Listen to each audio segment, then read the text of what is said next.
Hello and welcome to this episode of Stories of Hope by Kangaroo Minds. I'm Vedika and today we have with us Hannah Hickinbotham. Hannah is a mental health advocate and the founder and host of the Full of Beans podcast, a podcast dedicated to eating disorders. A freelance mental health digital marketing specialist with a background in mental health research, Hannah's passion lies in supporting people with their mental health through science, communication, and creativity. Additionally, Hannah uses her lived experience and passion for empowering those who have faced adversity with their mental health and hopes to help other people feel seen, heard, and feel as if they are enough, irrespective of whatever they are going through. Before we hear more from Hannah about her lived experience and her learnings, we would like to put out a trigger warning for our audiences. If at any point during this conversation, should you find yourself feeling triggered or distressed, we urge you to take a step back and look after yourself. Should you need any additional support resources, you can also find them on our website. And now, without taking up much time, I'm going to hand over to Hannah. Hannah, it's so lovely to finally have you with us today. Hello, it feels like such a long time that we've been wanting to do this since we last spoke. I know it's definitely been a while,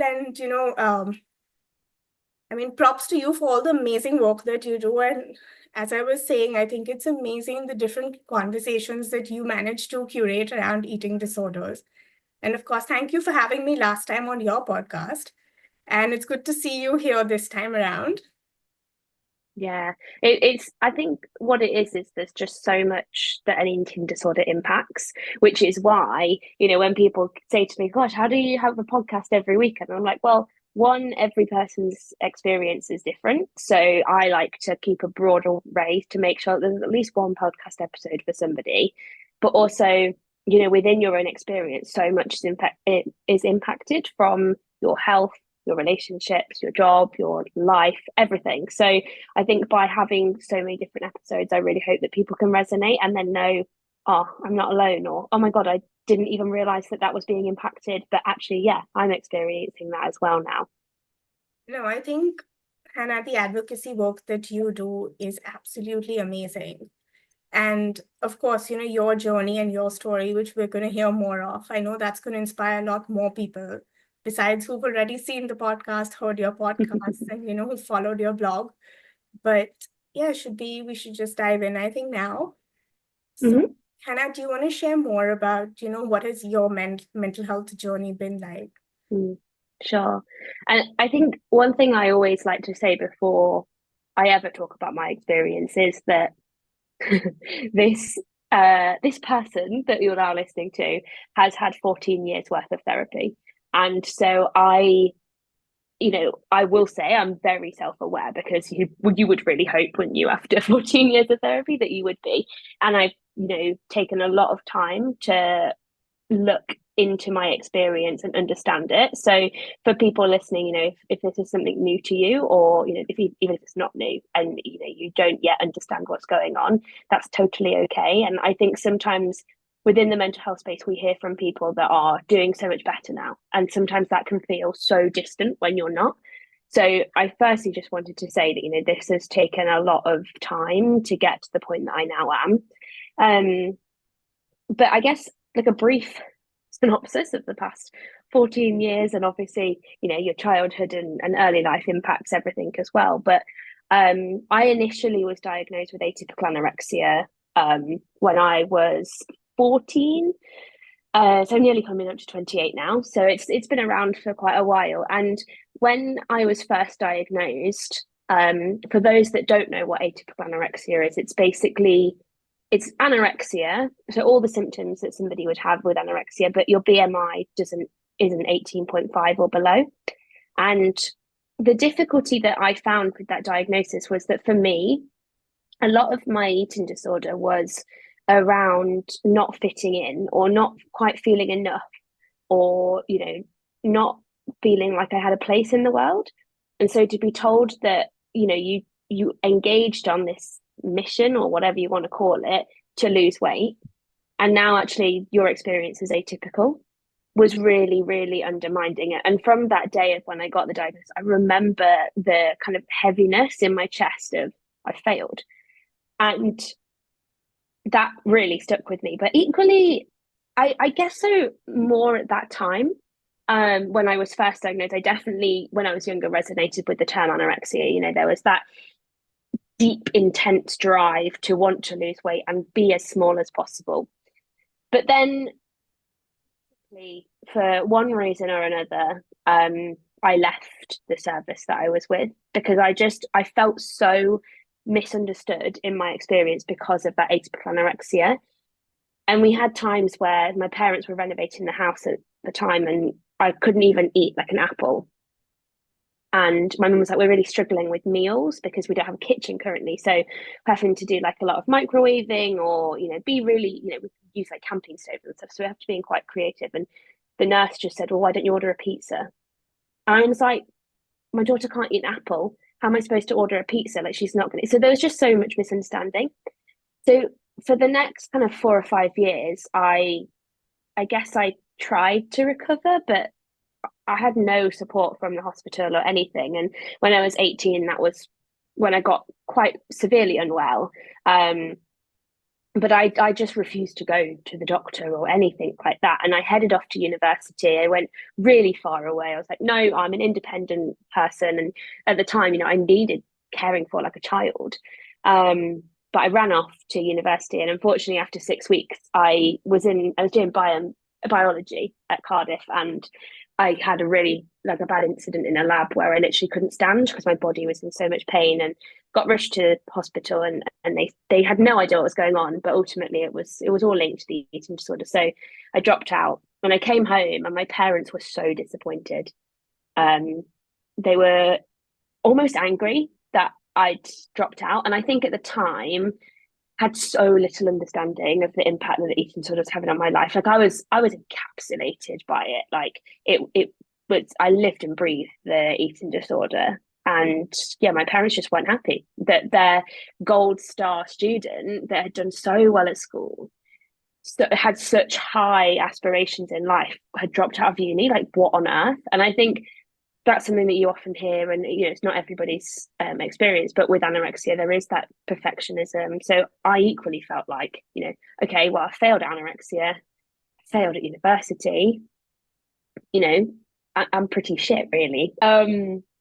And yeah, so I took a year out and like, okay, we'll refocus. And I did refocus, and I actually did really well with my recovery on my own, but I was definitely in that sort of quasi recovery state, and decided, okay, I'm going to do a chemistry A level. That'll get me into biomed. I want to stay close to home now. But I was doing a lot better by the time I went off to uni. And it was at university that I found powerlifting. And that was really good because I finally felt like I had this group of friends that understood me. One of my friends I made there is now my partner of 6.5 years. So I did finally feel like I had a place to fit in. But unfortunately, and I think this is quite common in people's experience, is I just swapped the quote unquote anorexia for the gym. And I became obsessed with powerlifting and eating like a powerlifter, training like a powerlifter, like my whole life. Because at university, I think a lot of people do this, that, you're part of the hockey society, all your friends do hockey. Your life is hockey. You go to training sessions, like it revolves around it. And it's kind of like a perfect storm for hiding that excessive relationship with exercise. And I'd come home and my mum would cook dinner and say, I can't eat that because of powerlifting. Like it needed to be high protein and stuff like that. And then I'd do competitions and I'd, do water cuts and stuff like that to make weight. And it was all just so normalized within the community. And I think it was only when I graduated from uni and stepped out and realized, okay, I'm not powerlifting anymore because I don't have time to do that now, but I'm still obsessed with all these rules. And then obviously the pandemic hit, which I don't think was, well, I mean, some people may have found it good, but I think everybody had a negative impact from it. And for me, it was exercise because I couldn't go to the gym anymore. I wasn't seeing all my friends that I'd made the gym because I then moved to Cambridge, but I still, like, all of my friends had literally come from the gym because that was my hobby. And I was happy about that, had that mutual connection, but not having access to that meant that I needed to find other things to do. And so I slipped into doing Les Mills workouts, and it went from, doing one of them a day to two of them a day. And it just got worse and worse because there was nothing else to focus on. And the gym had become my personality, so I needed to carry on doing that. And I then went through a bout of different jobs, not feeling like I fitted in. Everything, I just never felt quite good enough. And I just never quite even enjoyed myself, quite apart from, being good at the job or whatever. I was just never kind of feeling settled. And at that point, I was then diagnosed with depression and anxiety, and I actually had to take 3 months off work. And even then, I was still kind of resistant to the fact that there was a problem, or that I wasn't the problem. And I went through several jobs, and I actually had to take some time off from another job. And when you get to the point of having around 6 jobs in 3 years, you do start to think this is probably me, rather than it being the companies that I was working for. But constantly I just felt, that I was never quite doing the job right, or I just didn't like the ways of working. And I'd want to go to the gym at 3 o'clock, but I needed to work until 5, and it just really didn't suit me. And then I got a job at a health tech company, and I absolutely loved it. I got to go into London once a week, had really good colleagues, made some really good connections, and I was doing work I really enjoyed. My manager was really supportive. It was all going really well. And then unfortunately, we got taken over by a US company, and we changed from digital healthcare to weight management with like Wegovy and Ozempic and that sort of thing. And I was part of the marketing team. So I wasn't just kind of, in the back end, like, I don't know, like a back end engineer creating platforms. I was marketing these drugs to people. And from my perspective of doing the podcast, I was like, if people find out that I am trying to sell people these drugs, like, Full of Beans could be over. Quite apart from the impact it was having on me morally, every day I would log in and just this inner turmoil of, I'm an awful person because of what I'm doing, and I can't talk about this with anyone, la la la. And so I basically said to my partner, I think I've got an idea, but it might not be successful. And I said, I think I'm going to go self-employed. And he's like, okay, what would you do? And I was like, well, I've now been working at this company. I've got such good digital marketing skills. I've done Full of Beans for 3 years. I've got a really well-established network. And the biggest thing in it all is I'm passionate. I want to help mental health professionals, because I don't want to work on a one-to-one level with clients, but I want to help them with their clients. And so from that moment, I was like, okay, this is what we're going to do. And I'd fortunately been very lucky in that I had a very nice tax return. So I had a pot of money that was kind of sat there. And basically, during my time at my previous job, I've become really good friends with this guy, and he had ADHD.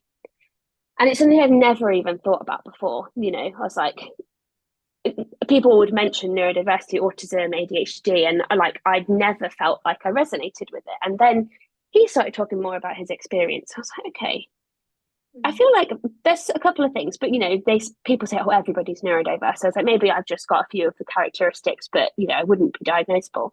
And then one of my best friends got diagnosed, and I was like, what? Like, completely naively, I was like, mate, you don't have ADHD. Like, you are a perfectionist, you're a people pleaser, like, you're never noisy, like, not kind of like agitated, because I think when people think of ADHD, they think of a naughty boy in the classroom.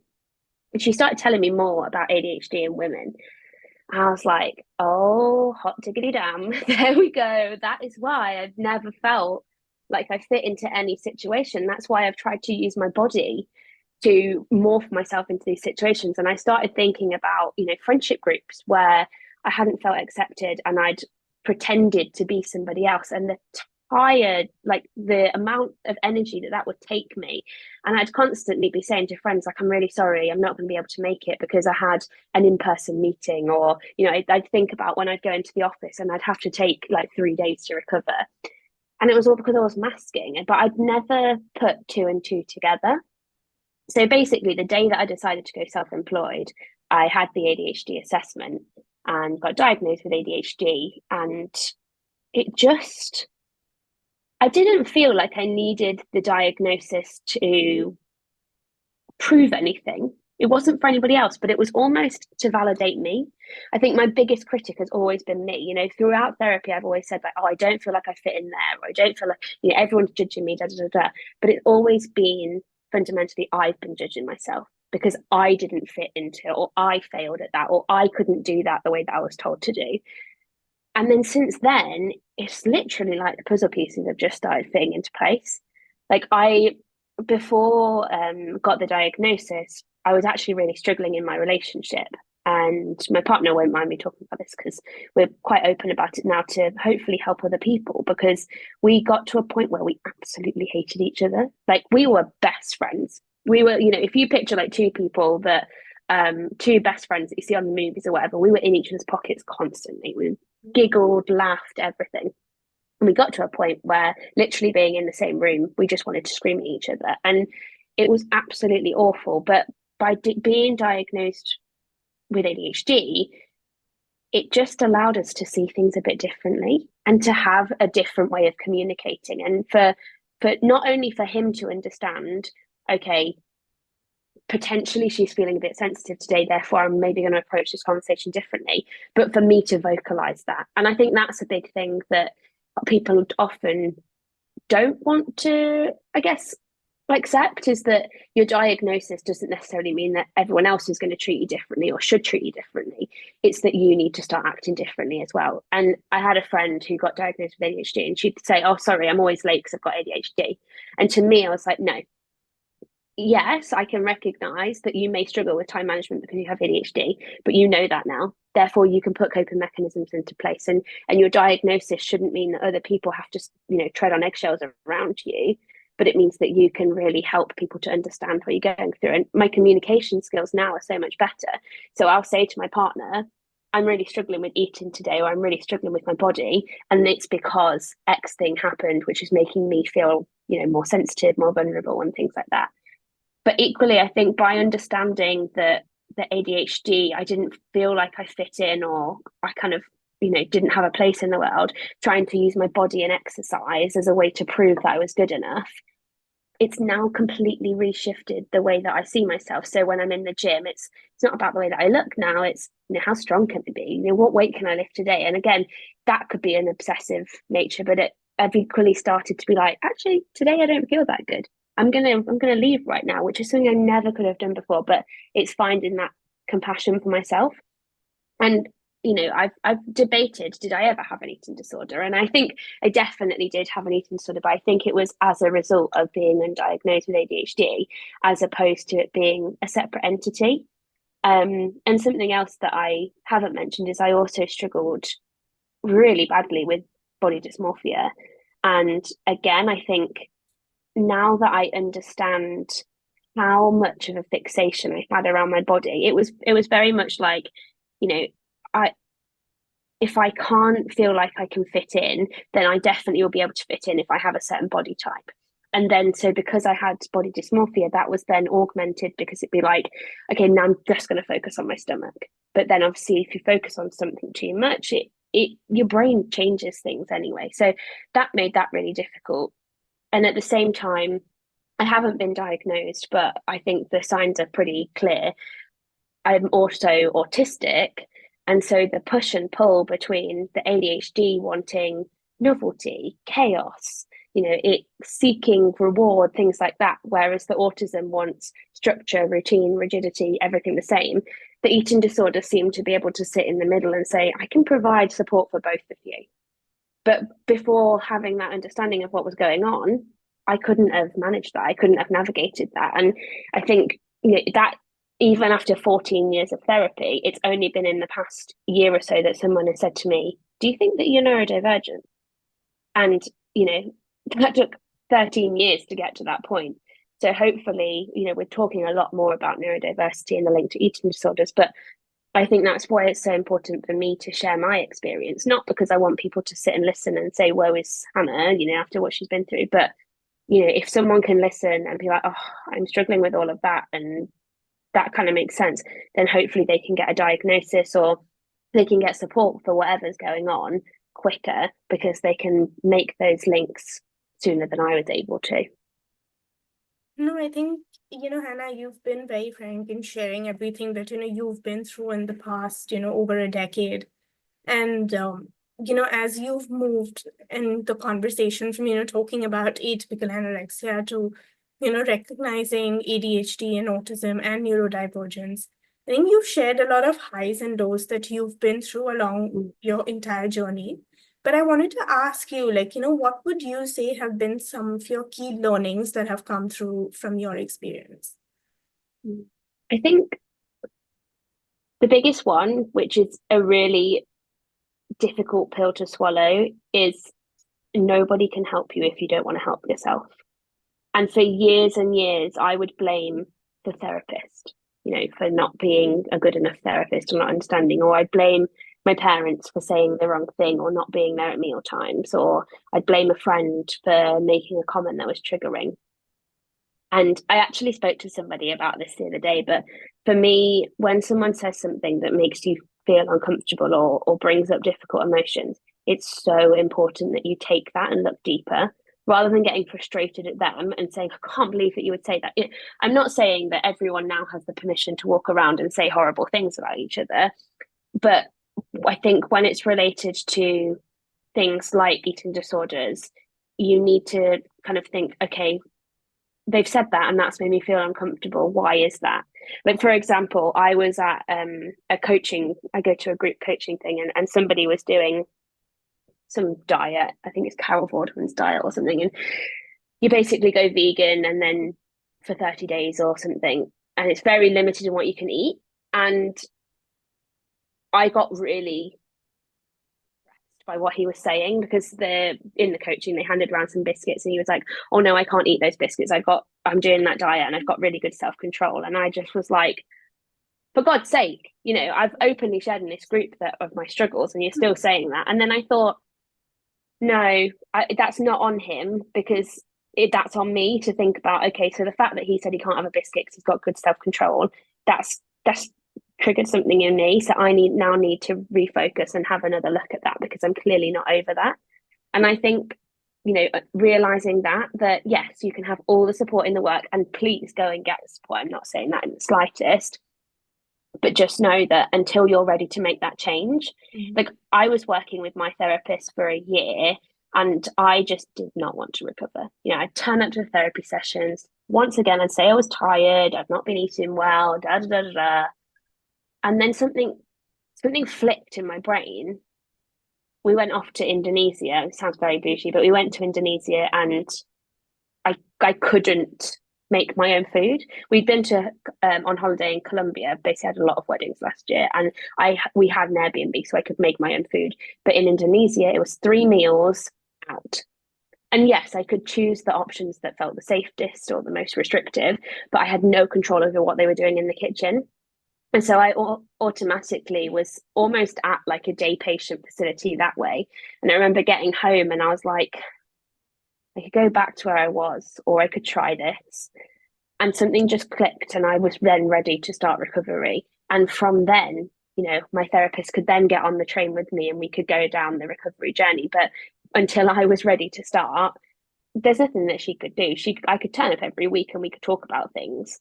And that was such a funny thing that she said the other day, because I said, I'm at a point now where my weight's stable and that's great. But I said, but I'm still maybe, holding back. I'm still eating some foods that are kind of restrictive or choosing the safer option when I go out. And I said, so, how do we explore that? Maybe we could start looking at unpacking that. And she was like, and I'm totally happy to sit with you for as long as you want, but realistically, you just need to go and do it. And I was like, well, that was particularly blunt, but she was so true. She was so right. You can talk about it until the cows come home, but with recovery, it is about just getting in there, having a go, and if it sucks or if it feels uncomfortable, just reflect on it afterwards. And that's the only way to grow in recovery. And for things like that, yes, my partner can come with me and we can go out for lunch, but I have to be the one that chooses the harder option and sits there and eats it. He can't do that for me. No, I think that's really interesting, about the whole being more proactive and sort of taking onus of recovery onto yourself. And especially in a time when eating disorders, body dysmorphia, and even when we start talking about ADHD and autism, are so heavily misunderstood, right? Like you would think that we are in 2024, people would have more awareness about these conditions. But you touched upon something that, like the onus sometimes is on people. They can't go around saying things that they just want, that comes to their head first. But, if someone was in recovery or was struggling, sometimes we don't know what to say or what not to say, especially because we may come from a not so informed space. So from your experience, have you had any instances where people have said things or done things, which have been helpful or not so helpful? Yeah, I think as a loved one of someone going through an eating disorder, from speaking to my friends and my family, I completely understand that it is a incredibly frustrating thing to go through. It's really distressing. It's really upsetting. My mum will say now, I literally was watching my daughter die before my eyes, and there was nothing that I could do about it. And so, I completely get that is really difficult. And also, my best friend, she has struggled with her own mental health with an eating disorder, and so she had to take a step back, and she couldn't support me in the way that I maybe needed because she had to look after herself. Yeah. And so I think that, if you're supporting or you have a loved one that is struggling with an eating disorder, my absolute categoric must is always put yourself first, because I distinctly know so many parents that will pause their lives. And in some cases, I'm sure it is so incredibly difficult not to, but you have to make sure that you're still, talking to your friends, having evenings where it's just you and your partner, or, having family activities still, because, the sayings, you can't pour from an empty cup, but it is so true. If your life just becomes supporting someone with an eating disorder, you are not going to be able to support them at your best, because you just start to get frustrated. And I'm not saying that, by going and having a girly night with all the other mums, or, going out for a curry with all the other dads, I'm not saying that that's going to make it easier, but having somewhere to offload and to talk about things, and also to talk about random crap. My mum, I remember saying, Hannah, I'm just really annoyed because every time I go out with my friends, all they care about hearing is if you're okay. And I at this time was like, well, that's a bit harsh. But I now get it, because she doesn't want to just talk about me and how I'm doing. She wants to talk about everything else going on. So I think, that definitely is really important, is making sure that you have, if you need to take a step away, that is totally fine. But equally, if you are saying I can help, to have time for yourself. On the flip side, as somebody that has had an eating disorder or struggled with my mental health, I think in broad terms, not just an eating disorder, but one thing I found really helpful from my friends was to just take the pressure off. And to know, for them to let me know when I was ready and when I needed them, there was always space. And no matter how I turned up, or how I was doing, they just wanted to see me. And I think ultimately, one of my biggest learnings from this experience is that I thought that I needed to make myself smaller in order to be loved, or in order to fit in. And over the past 3 or so months, I have never felt so much love, and like I fitted in so much by bringing back the Hannah that everybody used to know way before the eating disorder happened. And I'm now, me and my partner are buying a house together. We're thinking about the future together. We're back to being best friends, and we're so excited. And all of that was taken away when the eating disorder was present, because it was like Hannah, and then there was a block, and then there was my partner. And it's the same with my friends. I went to a festival a few weekends ago that last year I couldn't attend because I was too ill. And no one commented on the size of my body or the shape of my body or what I was eating. But I had so many people say, Hannah, you've got your sparkle back. It's so nice to have the Hannah that we first met back, and, have that connection. But those friends, equally, when I wasn't doing so well, were completely understanding when I had arranged to see them, and I just said, I'm so sorry, but I just can't do it this evening. I had friends that would come round, and we'd literally just sit and watch a movie together. Or I'd go to their house, and one friend, we put up her paneling in her bedroom. And sometimes that was all I needed, was just to see my friends, to know there was no pressure, but also to have a distraction from anything food related.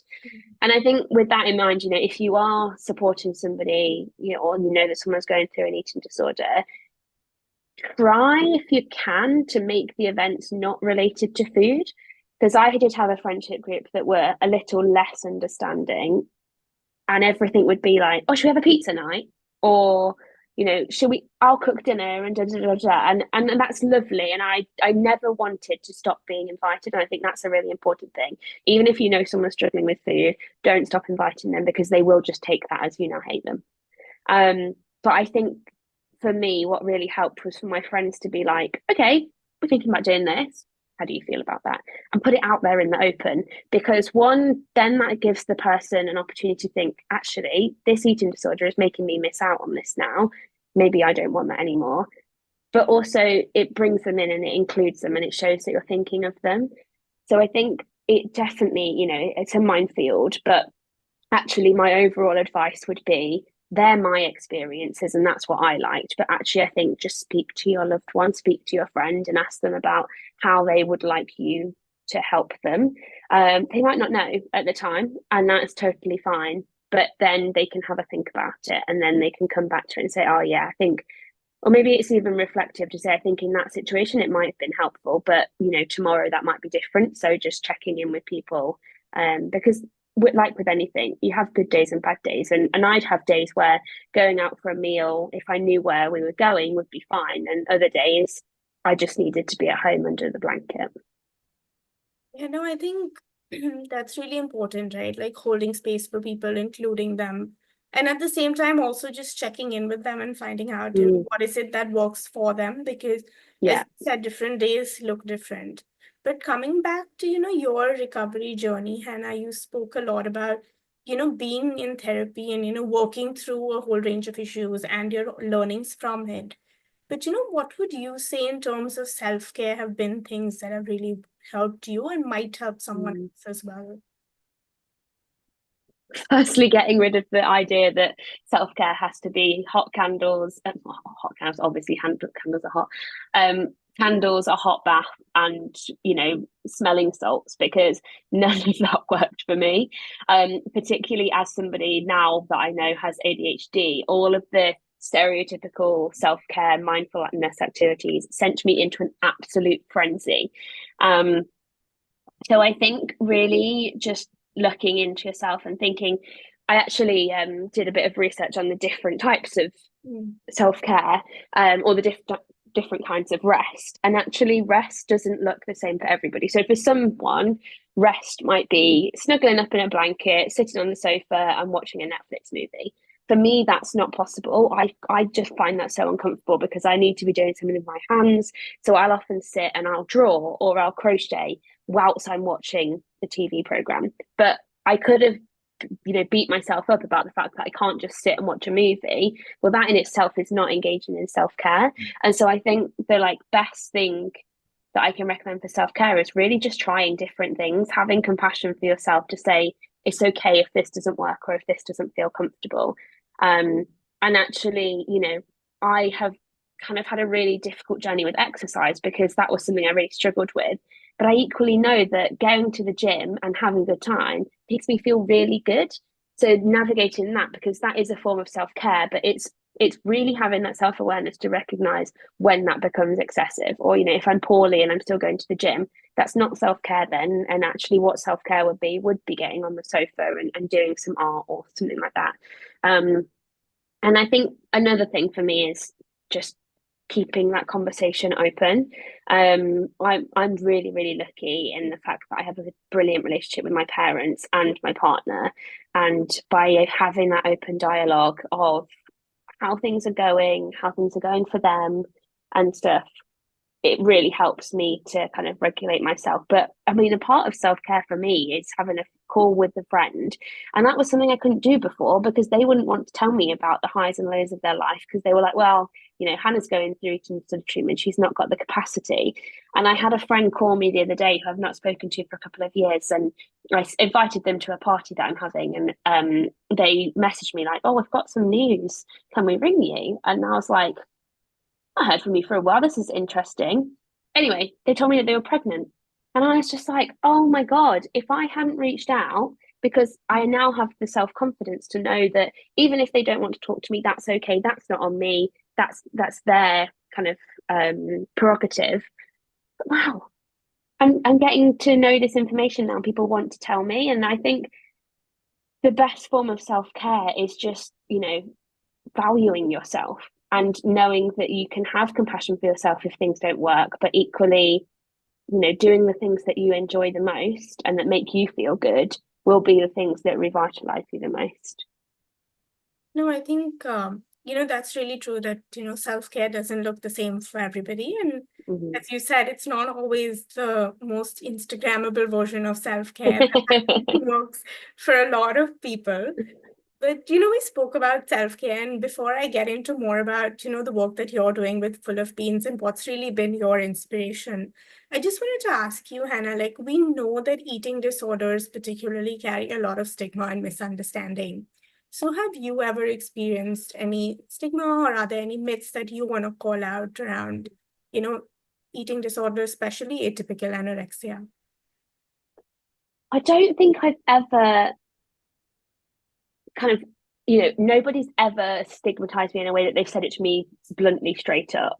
I think a lot of the stigma that I have experienced has been internal stigma, in that, you know, the assumptions that people might make of me. And I think that, you know, the biggest one for me is that, well, there's nothing wrong with you because your BMI is fine, or you don't look like you have an eating disorder. And I think that's still, unfortunately, you know, within our community of people that talk about eating disorders, we know that, you know, anyone can have an eating disorder, you know, no matter if your gender, sexuality, age, race, background, anything, anyone can have an eating disorder. But I think that unfortunately within society, there still kind of is this, I guess, assumption that if you have an eating disorder, you are stick thin and in hospital. And I think that's because the media, you know, massively shares quite heartbreaking and like devastating topics because unfortunately they're clickbait, aren't they? You know, if there's a story about somebody that's at a severely low weight, that's more interesting maybe than, oh, girl struggles with eating disorder but is completely normal weight, you can't sell it as much, but equally their experiences are just as important and can have, you know, I, as I said, have had an eating disorder for 14 years. Yes, my BMI has been quote unquote fine for that whole period, but my head hasn't been, and the preoccupation and the chronicity of the eating disorder. So I think for me, that is the biggest stigma, is it's just the fact that there is no look for an eating disorder, and just making sure that, you know, we're not glamorizing weight loss, because I know that, you know, I'll have conversations with people like, oh, you look amazing now you've lost weight. And I even had it from people that knew categorically I'd been struggling with anorexia. When I had my when I had my latest relapse, they were like, oh, you look so good. And I'm like, oh my God, this is actually disgusting. And it's funny now because people are almost commenting in the opposite of, you look so good now that you've gained weight. And I'm like, can we just stop with the focus on the weight? I look great because I've got my sparkle back. I'm shiny Hannah, and you're in love with my personality, not the way that my body looks. So I think that fundamentally is, for me, is this just, you know, anybody, literally anybody can have an eating disorder. No, I think that's really, really true, right? That how often we end up commenting on people's weights and appearances, and we don't realize, what they might be going through, or, are we triggering, or are we somewhere, complementing an eating disorder that someone might be Yeah. experiencing. And eating Yeah. disorders, unfortunately, thrive off of those kind of comments. But before we wrap up this conversation, Hannah, coming back to Full of Beans, what has really inspired you, and what is it that, you hope to do with the work that you're doing? Because as I said earlier, like massive, massive respect for the work that you do. And props to you, as I said, for getting a new topic every time and just sort of finding something that might resonate with somebody. Yeah. Honestly, when I first started the podcast, my inspiration came from I felt so misunderstood and misheard with what I'd been through. But not only that, my parents had no support. Like one of the reasons that we stopped going for treatment was because they were just blamed outrightly. It's the way that you brought her up. It's the way that your family dynamic is. The way that you talk about food at home, it's your fault. And there's no one cause of an eating disorder. You can't categorically just like underpin it to something like that. So for me, that was the biggest inspiration. Was I wanted people that I knew were going through similar things to me to just feel like there was somebody that either understood or that there was a place where they could go to for support. And I think that's fundamentally been the reason that I've carried on with it for as long as I have. I think, on a personal level, I'm very interested in the topic of eating disorders and that continuous learning. I love whether it's somebody that has lived experience or a researcher or a clinician, I love hearing about their experience and really building up that picture in my mind of how everybody's experience is so different that has an eating disorder.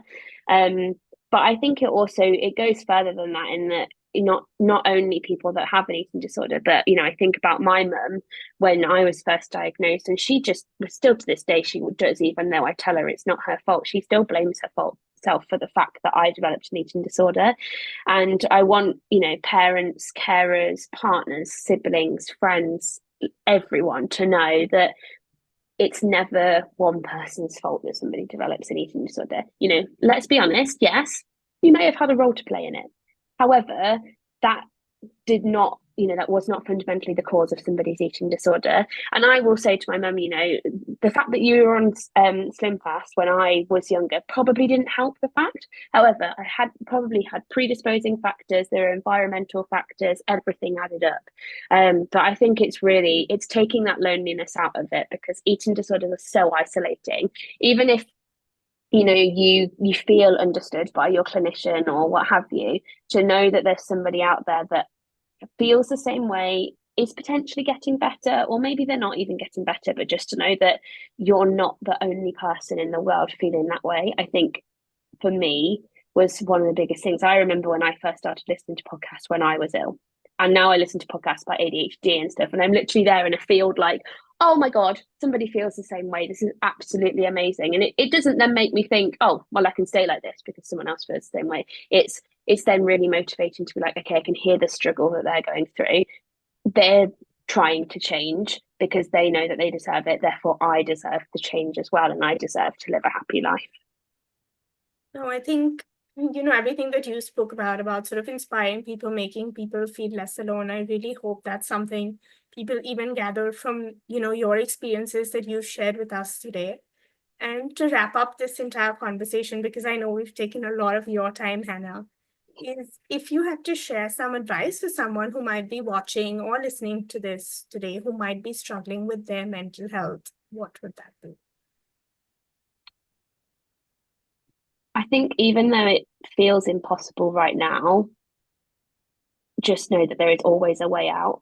I definitely have felt at the wit's end of my despair, thinking there is no way that I'm ever going to recover. And I think a year ago, if you'd have told me that I'd be in the position I am now, where I was last year, I'd be like, no, that's not possible. It is totally possible, but also, if we're being honest and upfront, it takes work, and it's damn hard. It's hard to look inside and to uncover things and to unpick them. But the quicker that you can do that, the quicker that you have access to that life that is waiting for you. And it is totally possible. But it's scary to do the work. But yeah, it's totally worth it. Thank you so, so much, Hannah, for that and for being so articulate and sharing, your story and your inspirations and everything that, you've learned along the way. I think this is going to inspire a lot more people, to feel less alone in what they're going through and, just to feel a little more supported, a little more heard, and a little more understood. And lastly, for anyone who's watching or listening to this, know that if you're having a hard time with your mental health, as Hannah said, it could be It is difficult, it feels lonely, but know that there is help out there is hope out there, and it gets better. So until next time, please stay well and stay healthy. Thank you.